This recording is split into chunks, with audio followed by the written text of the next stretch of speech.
So what do you make of the news overnight? Well, I woke up this morning and saw on my iPhone that the North Korean and South Korean president said they intend to end the Korean War. The war has never ended. I was stunned. And if this happens, it will be because Donald Trump took a strong position against North Korea, telling Kim Jong Il, you got two choices.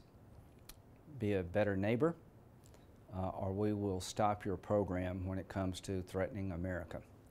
The best way for your regime to survive is to work with us, not against us. We're not there yet. I'm skeptical, but I'm cautiously optimistic.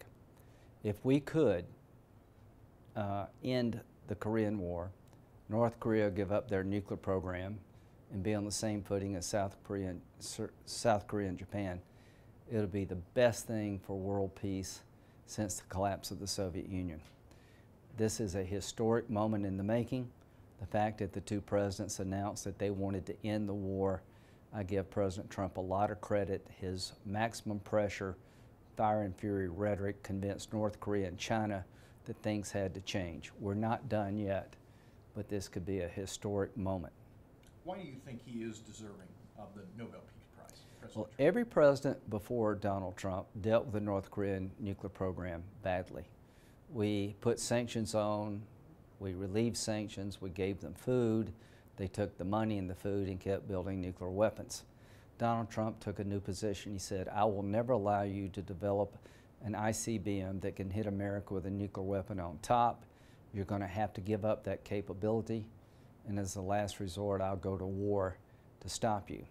Denying them the capability to hit America was a game changer, and quite frankly, they believed Trump would use force if he had to. He is not bluffing. The Chinese do not want a war in their backyard. I think he's convinced China that if there's going to be a war between North Korea and America, it's going to be in China's backyard, not America's backyard. China has a lot to lose. The world has a lot to gain. And every president before President Trump sent mixed signals, and Trump from day one has been resolute when it comes to North Korea. When I first met the president after he got elected, he asked me, what will be my biggest challenge? I said, North Korea in the short term, Iran in the long term. You got to convince the North Koreans that you're going to deny them the capability to hit America with a nuclear weapon, because they believe if they have that capability, we'll leave them alone forever. That's too much of a risk. He might use it, but he definitely would sell whatever he built to people who would use it. So the denial policy was bold, it was risky, but it's the only way to keep America safe. I am convinced that Kim Jong Il believes that Donald Trump, if he had to, would collapse his regime to protect America. And the only reason we're talking now is because the pressure President Trump has put on North Korea. And this could be the big game changer that we've been looking for since 1952. On a list of steps from A to Z, which one do you think we're on right now? I think we're at the table in a different way. We've been at the table. We've tried dancing with Kim Jong Il. You know, Madame Albright went over there and danced with him. I think Trump has convinced him that he's serious. This is a huge statement from both presidents. The president of North Korea and the president of South Korea have said the war is over. Well, it's not over yet. It's not, the goal is not just to end the Korean War, it's to take the nuclear program in North Korea that threatens the world and end it. That's the price. That's winning, is for North Korea to give up their nukes. And in return, we would have a peace treaty with North Korea, China and South Korea. We would do away with the demilitarized zone and we'd have free and fair trade. That's what they get for giving up their nukes. The fact that the North Korean and South Korean president issued a joint statement is stunning and a potential huge game changer, but we're not there yet. It's going to take a meeting with President Trump, I think, to seal the deal. He's got to go meet with the North Korean leader and reinforce one of two things. We're willing to live in peace with you, but your program's going to come to an end because it's too much of a threat. We'll see what happens. What advice would you give the president when he does make the trip to North Korea? He tweeted out today the Korean War was over. Let's don't get ahead of ourselves. Let's make sure that we have a way to verify that they've given up their nuclear weapons. They've shut down their reactors in the past only to start them up again. You got to have a verification system that dismantles their nuclear weapons program. Nothing short of dismantlement will work. I think a one-on-one meeting between President Trump and the leader of North Korea is essential. And I think the North Korean leader needs to believe that Donald Trump means what he says when it comes to you got to give up your nukes or else, but also to give them a chance for a better life. South Korea's been a good ally. The fact that the South Korean president met with the North Korean president and they issued a joint statement is really very, very exciting. But to close the deal is going to take President Trump looking North Korean leader in the eye and reinforcing he means it when he says you got to give up your nuclear weapons. And if North Korea will give up their nuclear program, that means there's one less country that terrorists could get nuclear weapons from, and that is a godsend for us. Do you anticipate any demands from China as well? I think China has got an interest here. How this ends is important to China. The worst thing for China is a war between the United States and North Korea, where a lot of people leave North Korea. If there's a war between the United States and North Korea, it'd be very bloody, it'd be catastrophic, but we would win and they would lose. I don't want a war, but you got to make it real to North Korea that that's their choice. If you keep threatening America, you're going to lose your nuclear program, and the price to stay in business and stay alive is to give up your nuclear program and quit threatening our country. I think China understands that Trump is serious. The thing that's changed the most is that China sees Trump as different. He's taking on China when it comes to their trade policies that cheat us. They dump into the world market commodities like steel below cost. They deny us access to their markets. They steal our intellectual property. And the fact that Trump is challenging China's trade policies while working with them on North Korea shows that he's strong. The one thing I can tell you when it comes to dictators and autocrats, China is in the hands of an autocrat. There is no democracy in China, and North Korea is in the hands of a very brutal man. The only thing they believe in and will listen to is strength. Hats off to President Trump for showing the strength that we need to be taken seriously. People here in South Carolina see the headlines. I think they understand the significance of it. But if you could really spell out why this is so important to people here in Columbia and South Carolina. We have 30,000 troops in South Korea since the end of hostilities. 50,000 Americans died in the South Korean-North Korean conflict. China came in on the side of North Korea. It's one of the hottest spots in the world. It's the most unstable regime in the world, North Korea. They have probably 10 nuclear weapons. They're headed to 50 to 100. They're building missiles. They will sell these missiles and bombs to terrorists if we don't stop them now. The most likely scenario for a nuclear weapon to fall into the hands of a terrorist is a country like North Korea selling it to them. So if you can take their nuclear program and do away with it, that's less access to nuclear weapons by terrorists. If you can get North Korea and South Korea to sign a peace treaty, that means we probably don't need 30,000 troops in South Korea. And if you can change the North Korean regime's behavior, that means the world is going to be a lot more peaceful in Asia.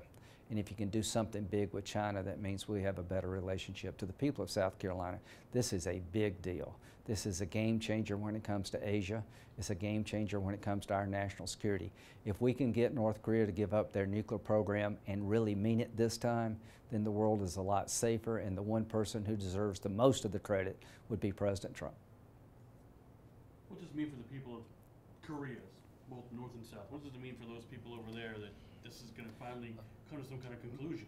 Well, the South Korean economy is growing, and they're good trading partners. I don't know how much South Korea spends on their military to deal with North Korean threats, but it's a lot.